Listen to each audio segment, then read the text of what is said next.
You guys, this is my third reading challenge. Hopefully I don't fail this one. Stay tuned on this episode.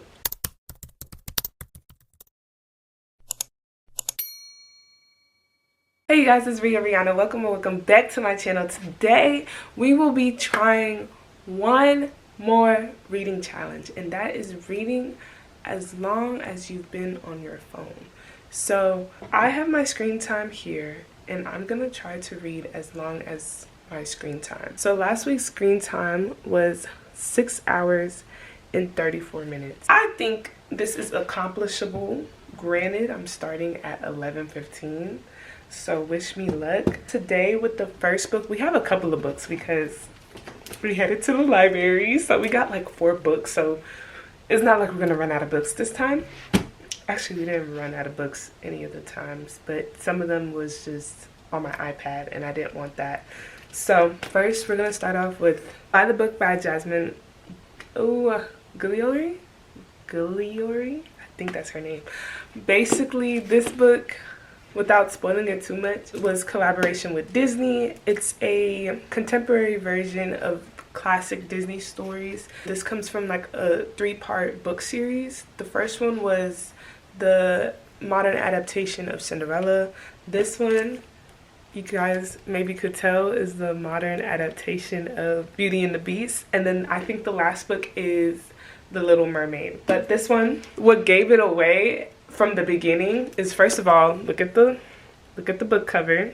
She's literally wearing a yellow dress, red roses, and then he has blue and yellow. The main character is named Isabella, but everybody calls her Izzy. You get it? Belle, Isabella. And then the dude that's supposed to be the Beast, his name is Bo. And Izzy is working at a book publishing company called Tale as Old as Time. Come on now, like, yes. And then one of the things Bo says, like when she's eating with him, like trying to be funny, he was like, "Be my guest." And then she's over here talking about, "Honestly, I have no friends at this man's place. I'm legit talking to the bathtub and the candlesticks." That's all I'm gonna say. Anyways, I'm only on page 93, so I'm still fairly new to it. So I'm gonna hopefully finish this book. Then we're gonna get into Let That Stuff Go. I'm not gonna repeat the author's name, but you can see it here though. And hopefully start and finish this book, maybe, possibly. And then start another book. I think I might start Mile High by Liz Tomford. I started out the Windy City series with her second book, which is The Right Move. And then I was like, dang, I'm kind of upset with myself because I started the series off reading the second book and not the first. So I had to get the first, which is The Mile High Club. And it's so funny because I already know how it's going to end, but still, I'm going to read it for the sake of my own enjoyment and possibly, hopefully, get the 3rd series of the Windy series book. So we're going to try to get through these 3 books today. I doubt, I'm not even going to say it, but if you guys want to know the next book I'm going to be reading, it's called The Rewrite by Lizzie Blackburn. That's going to be my TBR for right now. I doubt I'm going to even touch this book because look at this. I'll be lucky if I even start this. So yeah, we're gonna read these 2 books and I'll take you guys with me as I start the timer for 6 hours and 38 minutes. Same as last, I'm gonna put it on my phone, pause whenever I'm not reading, and update y'all every hour. So I'll see you guys in an hour. We got the timer situated for 6 hours and 34 minutes. Let's get this challenge started.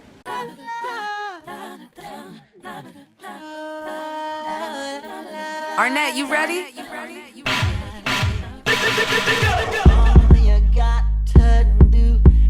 Okay, I'm back. It's been a couple of minutes, but that's because I didn't put my phone on Do Not Disturb this time for this challenge, so people kept on calling, but I did get a decent amount of reading done. Currently I'm at 4 hours and 47 minutes, and I am 62% done with the book. I started on page, I think 98, 93, and now I'm on page number 194. So I've officially read like 101 pages, so that's really, really good. Honestly, this is one of those books that I wish I bought physically so I could annotate, because now that I'm learning how to annotate books, which a whole long story, I would have loved to just do markings and all that, but it's not my book. I have to return it. So yeah, like for instance, in a book like this, how I would annotate it would be, okay, what are the clues that made you think of Beauty and the Beast, and like, you know, highlight all of that. What is the turning point for the characters and seeing how they change, highlight that. Highlight funny moments, because honestly this book is kind of actually funny, and like highlight that as well. I don't know, now that I learned how to annotate a little bit, I'm kind of more interested in getting my own books, and I would definitely have started off in a book like this because it's pretty easy to annotate. Not saying I didn't know how to annotate in college, but it was different in the sense of the professor told you what theme, and you went looking for the theme in the book. It's, as for you're just reading for fun and you want to annotate, it's just like, okay, what do I annotate? And so this book would have been easy because it's just like, okay, the theme is Beauty and the Beast. Annotate anything that would remind you of Beauty and the Beast. For example, one of the characters, he reminds me of Gaston. His name is Gavin in this, which I find hilarious. I would highlight his name the first time I seen it. Izzy, her full name being Isabel. Belle, annotate. Same with Bo. Even though his real name is not even Bo, we discovered that. But Bo, it reminds me of the Beast. Highlight that. The Rose Garden, the locked rooms. What else would I have highlighted? The publishing company being Taylor's Oldest Time, Be My Guest, the candlesticks and the bathtub talking back to her, the library. Like, there was so many things, highlightable moments, and I just like, dang, I wish I had a highlighter. However, which honestly, this is a question for you guys. Please put it in the comments if you have a Kindle, specifically either a Paperwhite or a color white. Can you annotate with a Paperwhite? Because if not, I think that's what's gonna cause me to get I don't know what the other one's called. I think it's called a Kindle Color. I low-key want the Paperwhite though, because for me it doesn't make sense to get the color, because the only thing that's gonna really be in color is the front cover. Before I was rudely interrupted and the camera wanted to die, I was saying that, I don't know, I feel like a color white only would make sense if you're a graphic novel reader, but you wanted an ebook version, because other than the front page, it's like the rest of the book is not going to be colored. However, someone said that, at least with the Color Swift, I think it's called, or the color, I'm going to just call it the Color Kindle, you could annotate, but not only annotate, but annotate with different colors as well, which I think I would generally appreciate. However, is this like, am I going to annotate every book, or am I just going to read? Or why don't you just annotate everything and it doesn't matter what color? I don't know. You guys let me know down below, which Kindle should I get? Should I get the Paperwhite or should I get the Color Swift?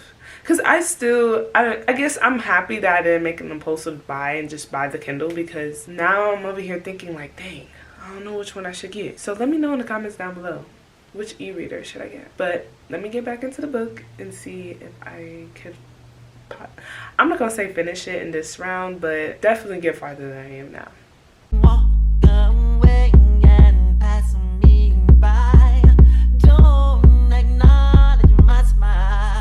Alright, hey y'all, I'm back, and I completely finished the book. Honestly, I will say 5-star rating for me. It was such a great book. Even though it was the modern adaptation of Beauty and the Beast, this book still left me on the edge of my seat. It was really a cutesy, simple, fun book, especially if you're like in a reading rut and you want to get something that's easygoing to read.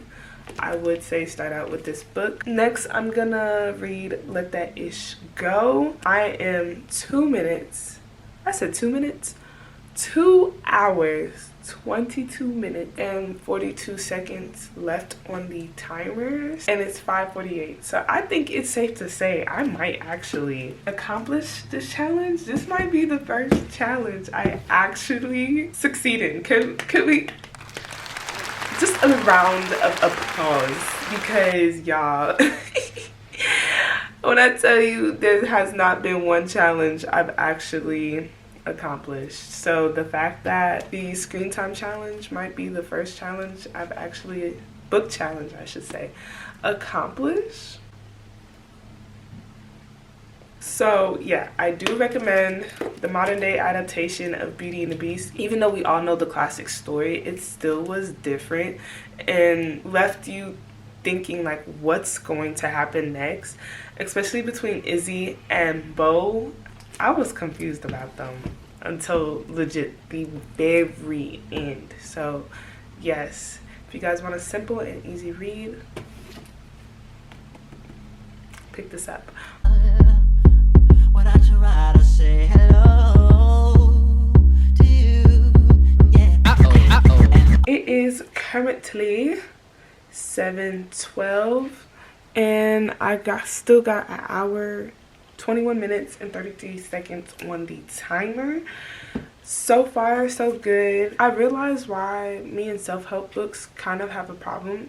Well, it's not a problem. This is actually a really good problem to have. But first of all, great book. The one thing I will say I've learned so far from the book is that happiness, of course, comes from inside, but also you'd be more happy if you were more present and in the moment. And I didn't even realize like how out of the moment you could be. It could be as simple as you're doing something right now and your head is somewhere else, you're thinking about something else, or you're even thinking about how, dang, like I will never experience this again, instead of just enjoying the experience. So that's one thing I'm definitely taking from this book, is being present and being in the moment. Secondly, it was teaching you how to love yourself, self-love, and that self-love will also help letting things go, which truly in this like journey I've been with bettering myself and actively trying to better myself every single day, I've noticed that's the common trend, and I kind of already knew that. Like, how can you love somebody else or love something, or like, you know, just love outside of yourself if you don't love yourself? It's kind of weird. I'm at this weird point with self-help books where it's like I kind of already know this. It's just either one, a reminder of what I need to do, or two, I already do it. And I realized why I stepped away from self-help books, because I think the last one I read was A Creative Way of Thinking. And I think I explained this before in a previous video, where everything in that book I was already kind of doing. As for this book, I will not lie, I did learn one good thing, and I'm still in the beginning of the book. I think I'm on page 79, chapter 2, so I still have a lot of book and a lot of more things I could possibly learn, but so far it's been concepts that I kind of already know. But it was dope. Like, one example of how this scientist was experimenting, how he talked to, or what he did with different waters. So one of them was like love and gratitude, the other one was peace, the other bottle was named thank you, and the last bottle was named you disgust me. And he would treat each vials of water depending on what they were named. And it was so dope how pouring love into these waters affected how they looked. Like, the ones he was being positive with kind of created like a crystal-like picture or image. As for the one that he like said disgusting things with, to looked like this. And I'm like, oh my gosh, that's so dope, especially coming from a child of a scientist that would find that so interesting. I found that so cool. Legit, the way you speak to water is how it ends up looking. And they found that very important to put in their book because our body is made of 70% of water. So imagine being verbally abusive to yourself every single day. How your body would eventually look and take that in physically. It's honestly, I do recommend the book, and it's kind of dope seeing the same concepts in these self-help books. It's just a simple reminder. But so far, I would actually recommend this book. So I'm going to take a quick shower, get out, and then I'll see you guys after. All you got to do is not answer my calls when I'm trying to get through. Keep me wondering why, when all I can do is sigh. Y'all, I finally completed a book challenge successfully. Can we just clap it up for me real quick? It is currently 9:33. I finished the book challenge completely. I did not finish the book, however, but that's fine. I kind of expected to, but once again, I only had 6 hours to read, so. But I did get pretty far in the book. I'm 57% done with the book. And yeah, 196 pages in. I will say this is very insightful. And me personally, I'm at this stage in my life where I sit down and think about it as if, what if God was saying this to me? And I realize a lot of the stuff in this book is kind of what I've been learning through the Bible and through scripture, sermons, and just my journey with God when it comes to self-awareness, gratitude, not making the little things ruin your whole day, being present in the moment. And I started to realize this is why I feel so familiar, because I feel as though God has been teaching me these things, and this book is just a simple reminder that I need to redo again. For example, in my past videos, I've said, one way I show gratitude or it helps improve my day every single day is first thing when I wake up, I thank God for 3 things he's given me. And then before I go to sleep, thank him for 3 things. It could just be random. It doesn't even have to be from the day. And they kind of do the same technique, but it's 5 things, and it's whenever somebody feels upset. And I was like, whoa, like I haven't done that in a minute. Or if I do it, it hasn't been every single day or as consistent as I used to. So I was like, ooh, maybe God is telling me to start doing that again. I do appreciate this book, this self-help book. I do recommend. It's called Let That Stuff Go. Y'all see the actual title by these authors, because I don't want to mess up their names. And honestly, I appreciate it because it's very honest when they talk about, and this kind of reminds me of a sermon that I was watching by Pastor Mike McClure. So if you watch Pastor Mike McClure, hey, what's up, fam? Rock City. Anyway, but he was saying, and this book was also saying that, life will always have challenges. Life will never be completely perfect. There are going to be very great moments, but there will equally be bad moments as well. So how do you navigate those situations? Are you going to stay in the storm and be upset or be mad, or stay still? Like, for example, Jesus on the boat. All his disciples was, oh my gosh, we're gonna, because of the storm. And Jesus was like, y'all are so worried, and for what? Just call on me. And similar to this book, she was saying, like, there will always be challenges. Like, there's going to be very hard moments in life. And she's like, I'm not saying not to feel it. Like, of course, feel it. But what are you going to do after? You have to find the eye of the storm and sit in it. Sometimes that's all you can do. Can't control everything in your life. You just got to and then that's when the serenity prayer came in as well. They legit mentioned it in here. Grant me the serenity to know what I can control and know what I can't control, and differentiate the difference. So it was kind of dope. I feel like this is just like a subtle reminder, or it was something else that they mentioned too, where it was just like, admit when you're wrong, which I don't know, I feel like as of recently, well, not as of recently, I'd say like 3 years ago, I had a really hard time admitting when I was wrong and apologizing when I was dead wrong. Or what's another thing? Being comfortable saying no, being yourself. And they mentioned a great thing where, ooh, I probably won't be able to say this, but if you read the book, you'll know what I'm talking about. But this girl, she was a people pleaser. Like, she's like, yeah, I was doing everything to make this person like me, and this person still didn't like me. And it was one of those things like, well, Jesus had haters too. I'm saying the PG version because you'll just have to go in the book and see their real version. And it's so funny to me because I vividly remember telling my friends the same thing too. Like, Jesus had haters too. You can't please everybody. I mean, legit, if it wasn't for Jesus' haters, we wouldn't have been saved for all our sins. Think about it like that. I'm just saying. This book definitely is great. It's a simple reminder, and I know a lot of these self-help books have like similar things, but sometimes, I don't know, I feel like God has a strange way of putting these books in your lives when you least expect it, or when you need it the most and you don't even realize it.